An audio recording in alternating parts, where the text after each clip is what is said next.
Hello everybody, I am your mentor Mohammad Tariq, your guide, your coach. We'll be picking up the topic of maintenance, repair of a building. This is a new chapter, or rather a new elective subject that has been introduced in the final civil engineering. तो अब हम जो है repairing and maintenance of a building की तरह आगे proceed करते हैं। सबसे पहले तो देखिए हमारे जो स्लैब और रूफ की रिपेयर होती है। अब स्लैब और रूफ के अंदर रिपेयरिंग की आवश्यकता क्यों पड़ती है? स्लैब के अंदर आपका थिकनेस जो होती है वो भी एक इम्पॉर्टेंट फैक्टर होता है।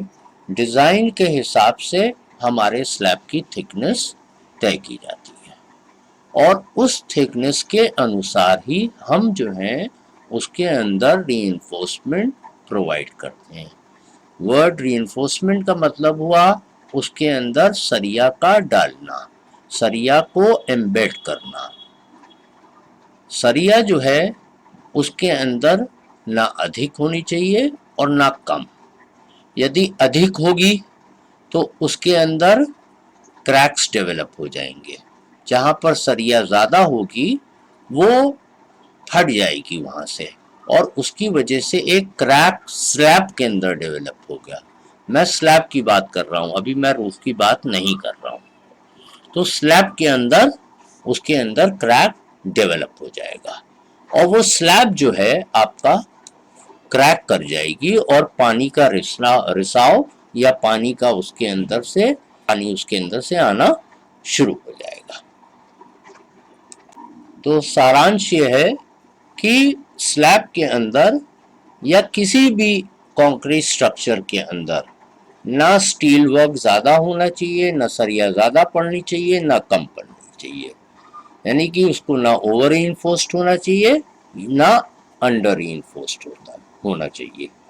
अब नेक्स्ट फैक्टर जो है वो हमारी जो है रूफ रिपेयर। तो अब हम उसके अंदर रूफ रिपेयर के ऊपर आते हैं।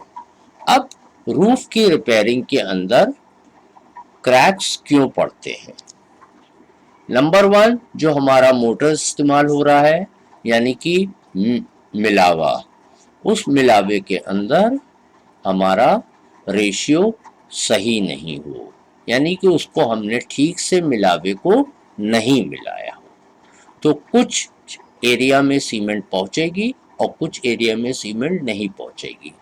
जहां सीमेंट नहीं पहुंचेगी वहां से रिसाव पानी का शुरू हो जाएगा। दूसरा क्या है, यदि हमारा मिक्स सही है और हमने मिक्स के बाद उस छत के अंदर ग्लास स्ट्रिप्स नहीं डाली हैं। ग्लास स्ट्रिप डालने से क्या होता है, उसके अंदर आपके पानी पड़ते ही सीमेंट के मिलावे के अंदर रिएक्शन हो जाता है और रिएक्शन होते ही उसके अंदर magnesium oxide and calcium oxide gas जो है फ्री रूप में उसके अंदर पर्याप्त मात्रा में आ जाती है और वो गैस अपना रास्ता ढूंढने लगती है। जब वो रास्ता ढूंढती है ऊपर सरफेस रूफ बनाते वक्त, तो उस वक्त जो है वो अपनी जगह बना लेती है और जहां से वो जगह बना के निकलती है वो क्षेत्र कमजोर होता है और वहीं पर एक क्रैक डेवलप होता है। अब इसकी रेमेडी क्या है? इसकी रेमेडी ये है, आप लोगों ने देखा हो, अपने घरों में देखा होगा, अगर आप लोगों ने कहीं भी कमरे की फ्लोरिंग कराई होगी तो उस फ्लोरिंग के अंदर ग्लास स्ट्रिप्स यूज होती हैं, यानी कि शीशे की फंटी। इस शीशे की फंटी का साइज जो होता है अबाउट 1 इंच यानी कि 25 mm या इससे भी कम रखा जा सकता है कॉस्ट को रिड्यूस करने के लिए। इससे क्या होता है कि हम एक पर्टिकुलर डिज़ाइन बना देते हैं स्क्वायर के रूप में या कोई भी और डिज़ाइन जो आप सोचें उसको आप बना सकते हैं। और इसके अंदर जो ग्लासेस की एज होगी, जो हम ऊपर से सीसी फ्लोरिंग कर रहे हैं, उसकी जो एजेस होंगी वहां से वो गैस निकल जाती है और क्रैक भी नहीं दिखता है। तो इसके लिए इम्पॉर्टेंट ये है कि आप ग्लास स्ट्रिप्स का प्रयोग करें। पूरी रूफ एक साथ एक बार में सीसी फ्लोरिंग को ना कराया जाए। अब हमारा नेक्स्ट फैक्टर, वाटर लॉगिंग। अब वाटर लॉगिंग क्या होती है? छत के ऊपर पानी भर जाता है जब बहुत अधिक बारिश होती है, इसको हम वाटर लॉगिंग कहते हैं, या पानी का ऊपर छत में भर जाना, इस चीज को हम वाटर लॉगिंग कहते हैं। अब इस वाटर लॉगिंग का कारण क्या होता है? इस वाटर लॉगिंग का कारण ये होता है कि ऊपर छत पे पानी अधिक हो और हमारा रेन वाटर पाइप या हमारा उसके अंदर का जो डाउन पाइप है उसका डायमीटर कम हो। यदि डायमीटर कम होगा, ऊपर छत पे पानी भरेगा। जिस प्रेशर से पानी गिर रहा है या जिस प्रेशर से पानी का फ्लो हो रहा है, उस प्रेशर के हिसाब से पानी का रिसाव या बाहर उसका निकासी नहीं हो रही है। तो इसके लिए दो तीन तरीके हैं।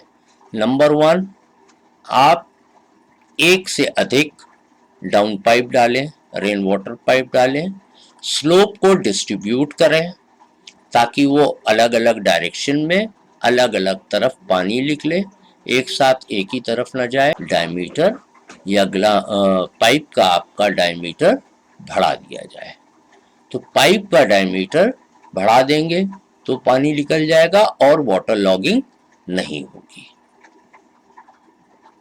अब नेक्स्ट जो है हमारा cracks in walls, plaster, columns and slabs है।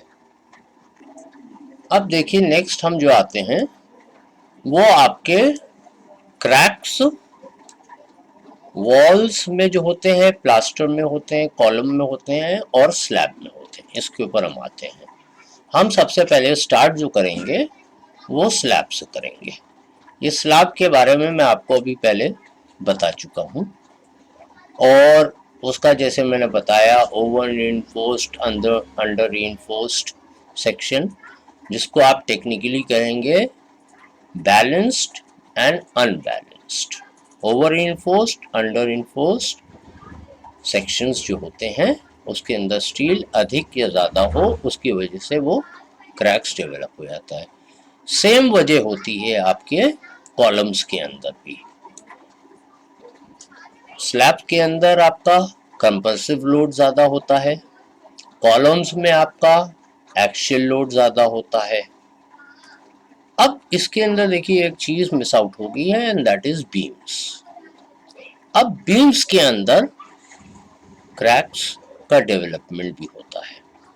जो शेयरिंग स्ट्रेंथ होती है उसकी वजह से भी एकदम आता है, एकदम जो क्रैक्स डेवलप होते हैं। और ये आपके जो वेरी करता है, ये from 1/7 to 1/3 of the span, यानी कि छत के अंदर की कितनी लंबाई है या वॉल टू वॉल डिस्टेंस का 1/7 से लेकर के 1/3 के डिफरेंस पर होता है जो क्रैक्स डेवलप होते हैं इसके अंदर। तो ये आपका है बेसिकली क्रैक्स के development in columns and beams. Columns में आपका एक्सियल लोड भी होता है, सेंट्रल लोड नहीं हुआ, एक्सियल लोड हो गया, उसकी वजह से भी आ सकता है। उसकी वजह से बल्किंग भी हो सकती है। बल्किंग का मतलब तो बीच में फूल जाता है और उसकी वजह से वो पलट जाता है। तो बल्किंग का एक्चुअल मीनिंग जो होता है वो बीच में फूल जाना। तो ऊपर से जब पहले प्रेशर पड़ेगा तो प्रेशर की वजह से उसका सेंटर जो है वो फूल जाएगा और फिर धीमे धीमे रप्चर होने से पहले वो पलटेगा या बल्क करने के बाद वो एकदम डिस्ट्रॉय हो जाएगा। अब नेक्स्ट आप आइए वॉल्स के अंदर क्रैक्स या वॉल्स के अंदर के डिफेक्ट्स।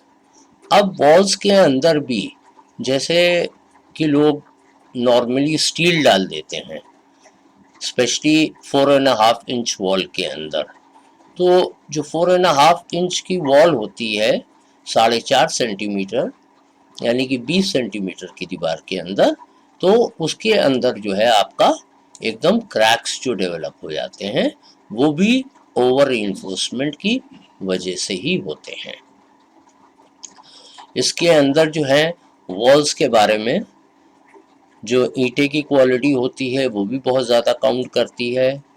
जैसे कि आपने साउंडनेस का प्रैक्टिकल नहीं देखा हो तो इसी चैनल के ऊपर देख लीजिएगा, साउंडनेस का अवेलेबल है, वाटर एब्जॉर्प्शन भी आपका अवेलेबल है। वीडियो के एंड में एक दो फोटोग्राफ ज़रूर देखिएगा जो कि आपको ईंट की या वॉल्स की ख़राबी जो है वो बताती है एकदम, जिसकी मैंने फोटोग्राफ्स खींच के रखी हुई हैं। प्लास्टर की और रूफ की भी क्रैक्स की आपको लास्ट में फोटोग्राफ्स मिल जाएंगी।